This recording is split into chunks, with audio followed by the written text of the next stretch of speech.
This is Kate at the Library of Whispers, and today I'm going to read another article from this National Geographic History magazine. Now, this is The Ides of March. Death comes to Caesar. So in this image we can see horrified onlookers as assassins begin attacking Julius Caesar on March the 15th, 44 BC. The Ides of March. Julius Caesar had become the most powerful man in the Roman Republic. In the eyes of his enemies, he was all but king. To protect Rome from tyranny, they turned to murder. Now, let's have a read.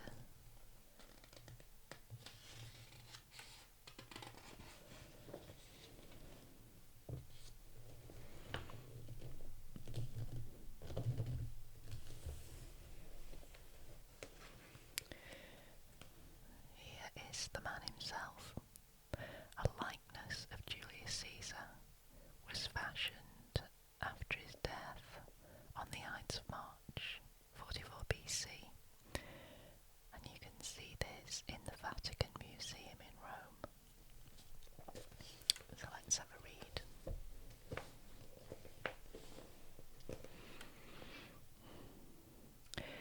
The first blow fell at noon, March the 15th.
sacrifice and to taste of the slaughter. Appian's account is similar. After being stabbed several times, with rage and outcries, Caesar turned now upon one and now upon another like a wild animal. In Suetonius's version, however, Caesar stopped fighting after the first two blows. With his right hand, he pulled his toga up to cover his head. With his left, he loosened its folds so that they dropped down and kept his legs covered as he fell. Caesar died uttering not a word, but merely a groan at the first stroke. Dio Cassius, a Roman historian writing in the 3rd century, says that Caesar was caught off guard by the attack and could not put up a defence. By reason of their numbers, Caesar was unable to say or do anything, but failing his face, was slain with many wounds. Under the mass of wounds, Nicholas writes, Caesar fell at the foot of Pompey's statue. Everyone wanted to seem to have a part in that murder.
was largely unprecedented among the victors of civil wars. He let the losers live because he hoped to join their power with his. It was in this way that Brutus, who'd fought against Caesar under Pompey, and Cassius, who had commanded Pompey's fleet against Caesar at Pharsalus, were pardoned rather than executed. Caesar appointed both men to the position of praetor in 44 BC, a benevolence that riled many. They saw the dictator's clemency as both humiliating and arbitrary, running contrary to the principle of law, the mark of a tyrant. Once Caesar became dictator for life, a magistracy that placed the maximum civil and military powers in his hands, the political career of every Roman rested with him. It was a bitter affront to the Optimates, who had been pardoned by Caesar but now found themselves dependent on his whims. These officials decided to strike the ultimate blow against his power. All of the assassins on the Ides of March belonged to Caesar's inner circle, enemies he had forgiven and friends he had promoted. What brought these liberators together was a fear that the concentration of absolute power in a single man threatened the Republic's democratic institutions. Now in this photograph we see it says final journey. Caesar's residence was on the Via Sacra, the main artery through Rome, which also passed through the Forum.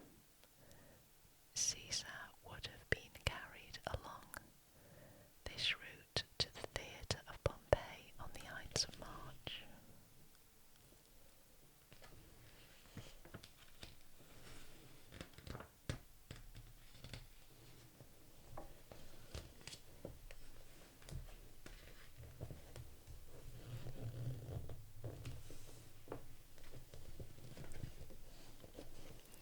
The conspirators. At least 60 people, and perhaps more than 80, were involved in the plot against Caesar. The mastermind of the conspiracy was Cassius, who understood that he needed to collaborate with someone who would lend political gravitas to a future attack, raising it above the level of petty personal revenge. He chose his brother-in-law, Marcus Junius Brutus, a respected Optimate. His family claimed to descend by paternal line from Lucius Junius Brutus, who was said to have founded the Roman Republic. With Cassius planning in the background and Brutus acting as the figurehead, the alliance was forged. Among the latter group, two men stand out, Gaius Trebonius and Decimus Junius Brutus Albinus, both generals who had fought alongside Caesar in Gaul and the Civil War. The latter was a distant cousin of Brutus and a close friend of Caesar. Plutarch recounts that a year before, after Caesar's victory in Munda, Trebonius had sounded out Mark Antony about the possibility of joining an assassination. Nothing more is known of the plot, except that Mark Antony declined to join it, yet he also failed to inform Caesar that a scheme was being hatched against him. When Trebonius told the plotters that Mark Antony would not participate, they agitated to kill the Roman general as well, but Brutus objected. He believed that getting rid of Caesar was an act of universal justice, while killing Mark Antony would be seen as a partisan act. Instead, they decided assassination, they would keep Mark Antony distracted outside the Senate. He was a senator as well as a general, in case he tried to come to Caesar's aid during the attack. Caesar had been due to leave for a long campaign against the Parthians 2 days after the Ides of March. Ides was the name given to the middle day of each month, but had summoned the Senate to meet once more before he left. According to Suetonius, it was rumoured that at this meeting a proposal would be made to proclaim Caesar king of the non-Italian provinces, a proposal the conspirators did not want to approve. They also knew that once Caesar left Rome with his legions, he would be out of their reach. According to Cicero, a senator at the time, and a very well-informed one, the Senate meeting had actually been called to finalise a decision as to who would replace Caesar as consul when he left Rome.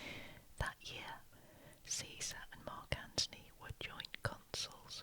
With Caesar gone, Mark Antony and the new appointees would constitute the highest authority in Rome. In some ways, the stage was set for them, though Caesar had heard rumours of assassination plots against him, some of which expressly mentioned Brutus. He had decided to ignore them in the belief that Brutus and others would never act against him out of fear that a new civil war might be unleashed if he were to die. Caesar had also recently dismissed his official escort of bodyguards after the senators vowed to protect him with their own lives in a pledge.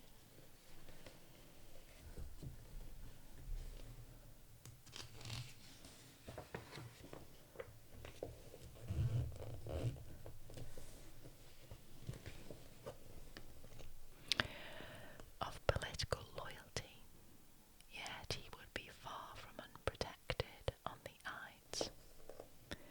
24 lictors, in charge of safeguarding the magistrates, walked before him wherever he went. He was also accompanied around the city by friends and stalwart followers, some seeking favours, others just a glimpse of the great man. After considering several options, the conspirators decided to make their move during the Senate session, where Caesar's entourage would be reduced. Only senators could attend, and the emperor would be unarmed. Weapons were forbidden inside the Senate, so the conspirators had to carry theirs.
assassins if they were discovered before they could strike, and to protect them if the mob attacked once their work was done.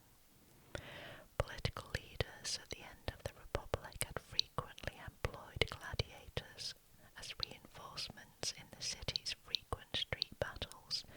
In addition, their presence would not have seemed out of the ordinary, as on March the 15th, gladiatorial games would have been held in the theatre of Pompey.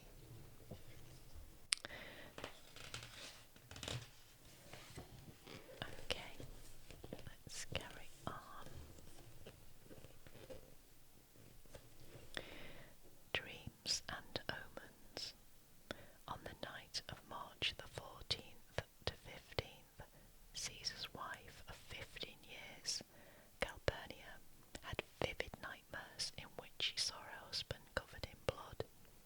The next morning, she begged him not to go to the Senate.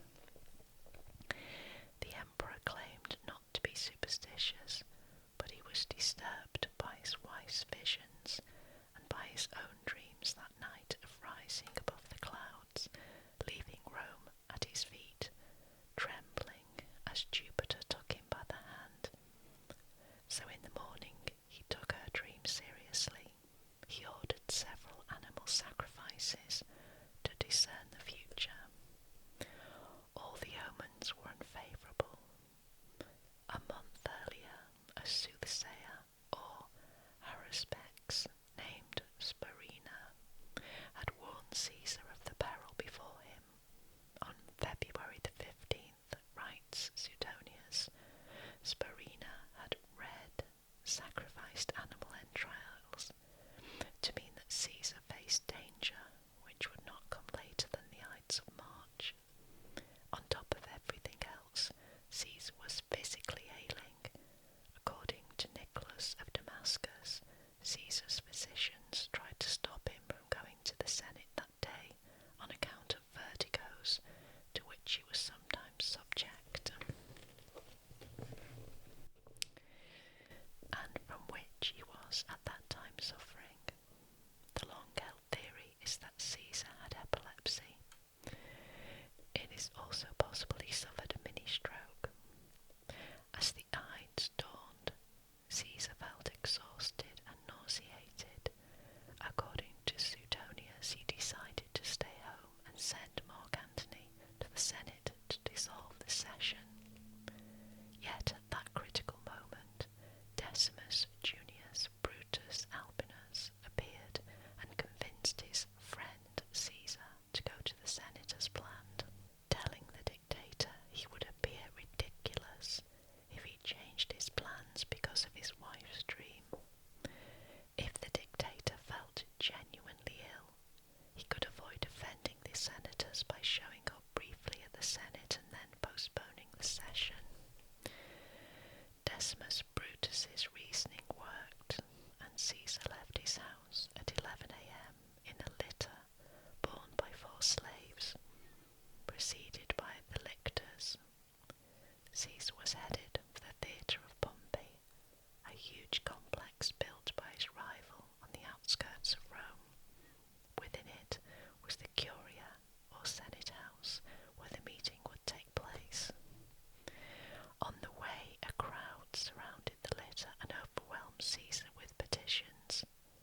Amid the noise, Caesar overlooked a note that someone handed him, warning him of the plot. It may have been preferred by Artemidorus of Damascus, a Greek teacher from Brutus's circle. According to Nicholas of Damascus, the note was found near Caesar's corpse among the other papers. Plutarch wrote, "The conspirators all hastened to the portico of Pompey and waited there, expecting that Caesar would straightway come to the meeting. Since it was forbidden to carry arms in the Senate, Brutus's dagger was hidden under his robe. Other senators concealed their weapons in the document boxes that young slaves, called capsoril, had brought into the compound. Caesar arrived. As he walked through the door, the senators chamber was not much bigger than a modern tennis court, and at least 200 men had to be present to comprise the quorum. There was little room to manoeuvre. Okay, so in this image on the right, it says poised to strike. Publius Servilius Casca raises his dagger as Tilius. Simba distracts Julius Caesar by grabbing his toga. Now this is an oil painting by Carl von Pilletti in 1865, and it is in a museum in Hanover in Germany.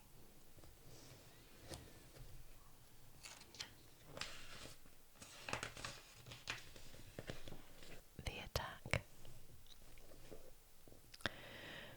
Not all the conspirators were members of the Senate, and it's not clear how many of the standing senators wished to see Caesar dead. In front of their seats rose the platform from which Caesar would preside over the session from a golden throne. The conspirators hurried to gather around the throne. As soon as Caesar was seated, and while the rest of the senators were still standing as a show of respect, the assassins, writes Plutarch, surrounded him in a body, putting forward Tilius Simba of their number with a plea on behalf of his brother, who was in exile. The others all joined in his pleas, and clasping Caesar's hand, kissed his breast and his head. At first Caesar brushed off the requests, but when the senators would not let him go, he tried to get up by force.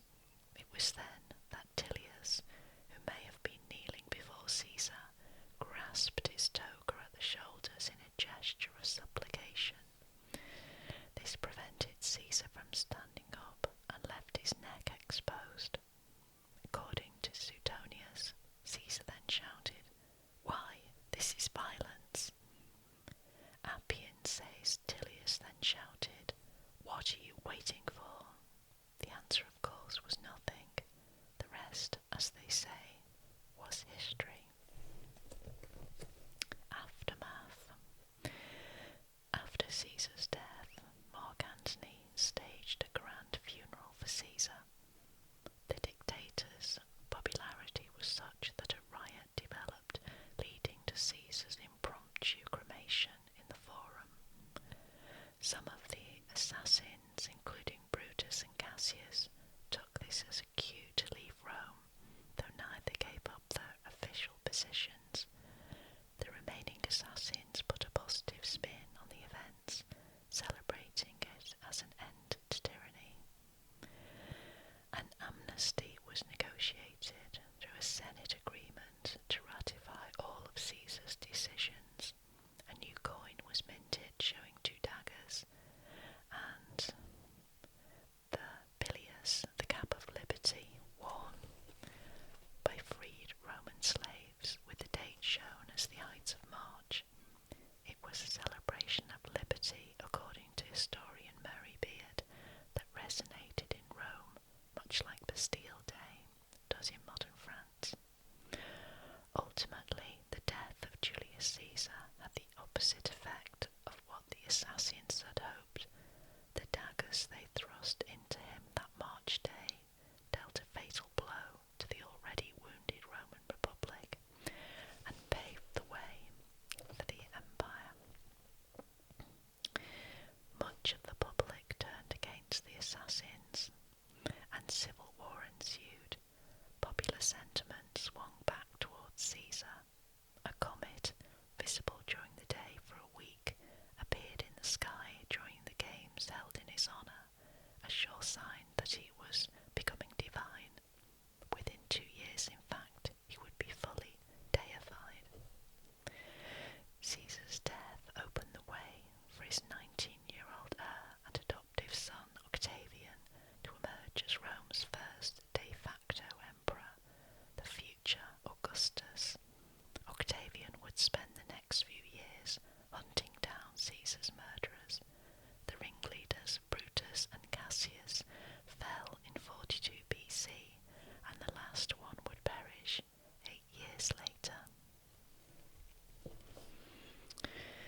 2nd century AD historian Florus interprets